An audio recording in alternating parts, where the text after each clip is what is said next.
अस्सलाम वालेकुम स्टूडेंट्स। उम्मीद करता हूँ आप खैरियत से होंगे। स्टूडेंट्स, आज हम एक्सरसाइज 1.4 स्टार्ट करेंगे, जिसमें हम मेन जो चीज़ पढ़ेंगे वो होगा मल्टीप्लिकेशन, मैट्रिसेस मल्टीप्लिकेशन। ठीक है स्टूडेंट्स। तो स्टूडेंट्स, सबसे पहले आपको जो बात पता होनी चाहिए वो ये कि कौन से मैट्रिसेस आपस में मल्टीप्लाई हो सकते हैं और कौन से नहीं हो सकते। ठीक है स्टूडेंट्स। तो इसके लिए सबसे पहले जो हमारे पास क्वेश्चन है कि which of the following product of matrices is confirmable for multiplication. अब हमने इनमें बताना है कि कौन से मैट्रिसेस आपस में मल्टीप्लाई हो सकते हैं। ठीक है स्टूडेंट्स। तो इसका एक पॉइंट है जिससे हम ये पता लगा सकते हैं कि कौन से दो मैट्रिसेस आपस में मल्टीप्लाई हो सकते हैं। ठीक है स्टूडेंट्स। तो आपने जो सबसे पहले जो चीज़ देखनी है वो ये देखनी है कि देखिए यहाँ पर अब हमारे पास दो मैट्रिसेस हैं। तो आपने ये देखना है जो मैट्रिक्स ए यानी पहला मैट्रिक्स और दूसरा मैट्रिक्स, पहले मैट्रिक्स के जो कॉलम होंगे यानी नंबर ऑफ कॉलम्स वो दूसरे मैट्रिसेस के नंबर ऑफ रोज के बराबर होना चाहिए, लाजमी। ठीक है स्टूडेंट्स। अगर पहली मैट्रिक्स के नंबर ऑफ कॉलम दूसरे मैट्रिक्स के नंबर ऑफ रोज के बराबर नहीं है तो वो मल्टीप्लाई नहीं हो सकते। अब आपने इधर सिर्फ आइडेंटिफाई कराना है कि कौन से हो सकते हैं कौन से नो, यस और नो में आंसर हमने देना है। ठीक है स्टूडेंट्स। क्वेश्चन 1 है ए मैट्रिक्स बी मैट्रिक्स। अब हमने ये बताना है कि ये दो मैट्रिक्स मल्टीप्लाई हो सकती हैं या नहीं। ठीक है स्टूडेंट। तो चेक करते हैं। मैट्रिक्स ए में हमारे पास नंबर ऑफ कॉलम कितनी है 1 एंड 2 और मैट्रिक्स बी में हमारे पास नंबर ऑफ रोज कितनी है 1 एंड 2।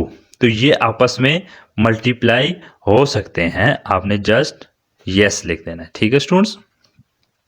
इसी तरह क्वेश्चन नंबर 2 है, यहां पर हमारे पास कितने कॉलम है 1 एंड 2 और मैट्रिक्स बी में कितनी रोज हैं 1 एंड 2। तो ये भी मल्टीप्लाई हो सकते हैं, यस। अब ना क्वेश्चन नंबर 3 है कि यहां पर हमारे पास मैट्रिक्स ए में नंबर ऑफ कॉलम है 1 और यहां पर नंबर ऑफ रोज हैं 2।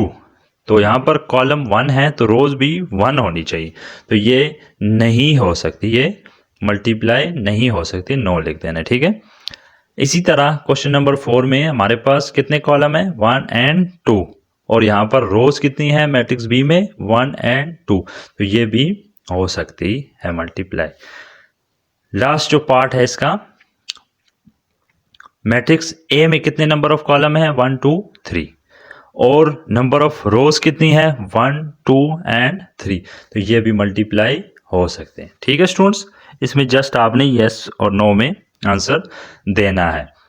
क्वेश्चन नंबर 2 पे चलते हैं कि if A this and B matrix this, find A B and find B A if possible. कह रहे ए बी और बी ए हम फाइंड करेंगे। तो ए बी को लिखते हैं हम पहले, पार्ट जो इसका 1 है।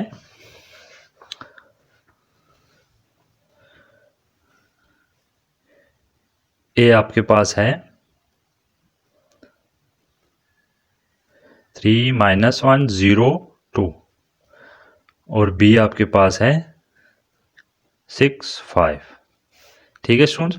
अब हमने फाइंड ए बी यानी फर्स्ट जो पार्ट है ए बी फाइंड करना है।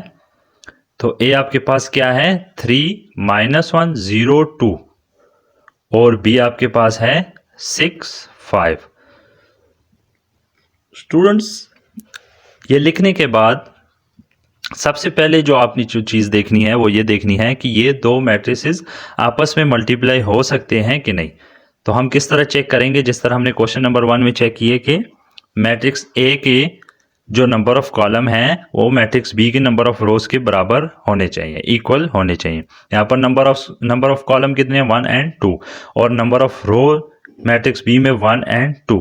तो ये मल्टीप्लाई हो सकते हैं। ठीक है स्टूडेंट्स। तो इसको मल्टीप्लाई करते हैं। मल्टीप्लाई आपने किस तरह करना है कि रो इनटू कॉलम हम मल्टीप्लाई करेंगे। ठीक है। रो इनटू कॉलम, पहली रो को कॉलम से फिर दूसरी रो को भी कॉलम से। एक कॉलम है तो दोनों रोज को उस कॉलम से हम मल्टीप्लाई करेंगे। 3 मल्टीप्लाई 6 प्लस 0 मल्टीप्लाई 5, दरम्यान में प्लस आएगा, ठीक है। -1 मल्टीप्लाई 6 प्लस 2 मल्टीप्लाई 5, ये आपका मल्टीप्लीकेशन हो गई। 6 3 jar 18, 0 5 jar 0, 6 1 jar -6 plus 5 2 jar 10, ठीक है स्टूडेंट्स। तो हमारे पास जो मैट्रिक्स आएगा 18 एंड 10 में से 6 गए 4, ये आपके पास ए भी आ जाएगा, ठीक है स्टूडेंट्स। इसी तरह वो सेकंड जो पार्ट है हमारे पास वो है बी ए, यानी बी ए। पहले था ए बी, यानी ए को पहले रखना था और बी को बाद में। यहां पर आपने बी पहले रखना है, बी मैट्रिक्स, और ए मैट्रिक्स बाद में रखना है, ठीक है स्टूडेंट्स।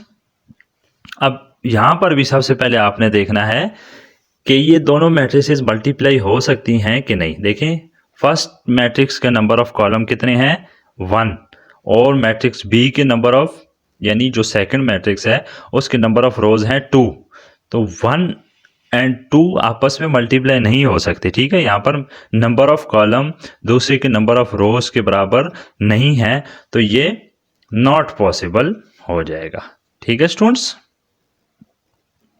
ये मल्टीप्लाई नहीं हो सकते, ठीक है।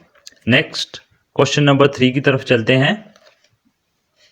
Find the products of the following matrices, ठीक है। तो हमने प्रोडक्ट्स फाइंड करनी है। फर्स्ट जो हमारे पास है पार्ट वो 1 2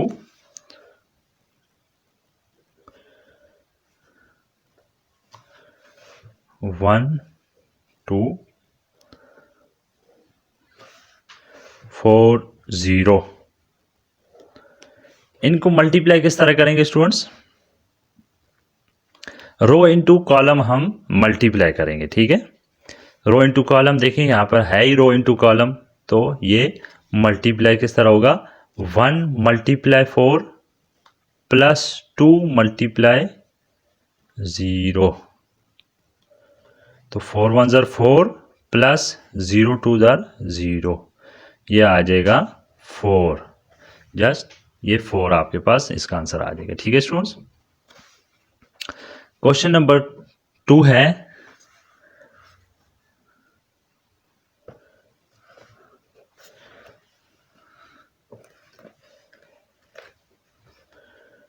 पार्ट 2 में क्या कह रहा है कि 1 2 5 -4, ठीक है। इसको भी उसी तरह आपने मल्टीप्लाई करना है, 1 मल्टीप्लाई 5 प्लस 2 मल्टीप्लाई -4, ठीक है स्टूडेंट्स। 5 1 जार 5 प्लस -4 2 जार 8, यहाँ पर मैट्रिक्स क्या आ जाएगा -3, यह आपके पास मैट्रिक्स आ जाएगा, ठीक है स्टूडेंट्स। इसी तरह जो हमारे पास थर्ड पार्ट है वो भी सिंगल रो सिंगल कॉलम है, इसी तरह आपने इसका प्रोडक्ट निकालना है। इसी तरह पार्ट नंबर 4 है, इसमें भी हमारे पास सिंगल रो सिंगल कॉलम है, इसका प्रोडक्ट भी हम इसी तरह फाइंड करेंगे। आपको ये मैं जो इसका लास्ट पार्ट है थोड़ा लेंथी है, ये मैं आपको करा देता हूँ कि ये किस तरह होगा।